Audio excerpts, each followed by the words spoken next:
நீ என்ன தென்மதுரை அரசாணியா நெசமாக வந்து இருக்கும் அல்லிராணியா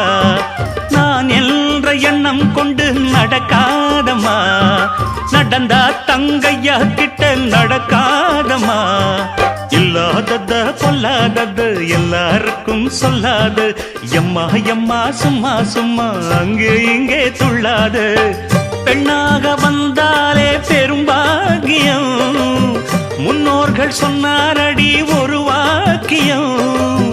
வாயாடியே போல பெண்ணாலே பெண்ணின் புகழ் மங்கும் தன்னாலே பாட்டு படிக்கும் குயிலே பாட்ட நீ பாட்டு ஒயிலே பூட்டி பூட்டிச்சு வப்பேன் வீட்டு கிளிய ஒன்ன காட்டில் தோரத்தி 2 போட்டு கிறங்க வப்பேன் தந்த